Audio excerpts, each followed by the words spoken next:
Kepada yang terhormat Menteri Pertahanan Republik Indonesia, Pak Prabowo, Kepala Badan Intelijen Negara, Pak Budi Gunawan, para wakil rakyat di DPR dan DPRD, serta seluruh rakyat Indonesia dan rakyat dunia, pemirsa video ini.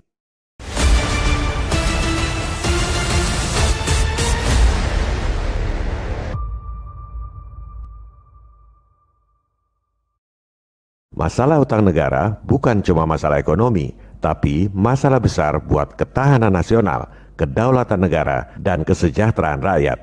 Sebab ancaman untuk memecah belah NKRI itu bukan cuma teroris yang dananya belum seberapa. Betul itu ancaman. Tapi di zaman now, ancaman ketahanan nasional yang paling besar untuk menghancurkan keutuhan NKRI adalah ekonomi lewat utang. Menghancurkan negara tanpa sebutir peluru. Penjajahan zaman dulu jurusnya divide et impera, divide and conquer, pecah belah dan taklukkan. Penjajahan zaman now, pecah belahnya lewat ekonomi, utang yang tak mampu dibayar. Menaklukkannya bukan dengan tentara, tapi lewat bankster berbaju IMF.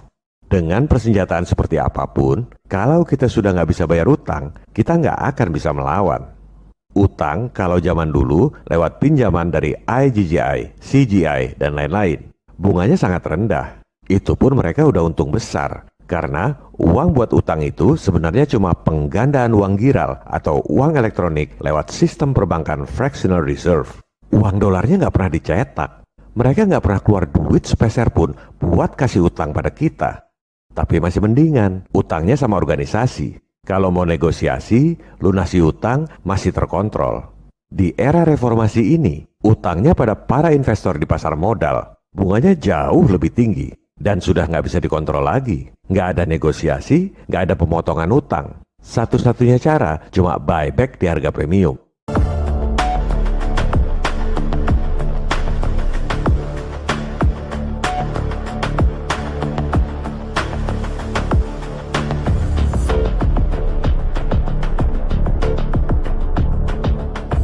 Sekarang ini pemerintah udah nggak mampu bayar bunga utang, sehingga harus nambah utang buat bayar bunga utang.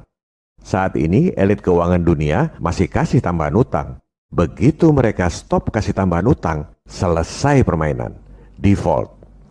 Apa yang terjadi jika negara nggak bisa bayar utang? Tekanan internasional. IMF masuk pura-pura nolong. Padahal sebenarnya ngerampok habis-habisan. Persis seperti preman tebar paku. Dan kita nggak akan punya bargaining position karena udah nggak bisa bayar utang. Dengan alasan meningkatkan GDP, sumber daya alam kita habis dikeruk asing. Karena definisi GDP itu termasuk pendapatan perusahaan-perusahaan asing. Kita nggak bisa nolak. Tambang-tambang diserahkan pada asing dengan alasan GDP. Pertanian, perkebunan, perikanan, semua diserahkan pada asing dengan alasan untuk meningkatkan GDP. Ini lagu lama. Tahun 67 dulu juga Freeport masuk alasannya untuk meningkatkan GDP. Membuat daerah-daerah potensial jadi negara sendiri pun, atau otonomi khusus seperti negara dalam negara, kita nggak akan bisa nolak. Sebab dengan separatisme, mereka lebih leluasa membuat deal dengan pemerintahan baru di daerah. Inilah ancaman nyata kedaulatan negara yang sesungguhnya. Ekonomi lewat utang. Mereka lah teroris yang sesungguhnya. Jauh lebih berbahaya dari teroris yang tinggal di rumah-rumah kontrakan. Terorisme harus dibasmi, maling harus ditangkap. Yang harus diperhatikan adalah bankster yang jauh lebih berbahaya dari teroris dan maling. Soal utang ini memang bukan tugas pokok dan fungsi Kementerian Pertahanan dan Badan Intelijen Negara.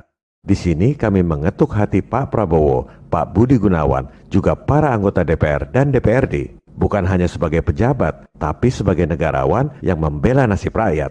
Sebagai putra-putra terbaik bangsa yang dengan hati tulus berjuang untuk keutuhan NKRI dan kesejahteraan rakyat di masa depan.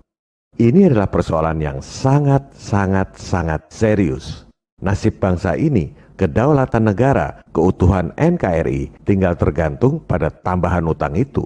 Begitu di stop, habis kita Pak. Bukan diserang oleh tentara yang bawa senjata, melainkan oleh para bankster berdasi yang menghabisi nyawa NKRI lewat regulasi. The greatest trick the devil ever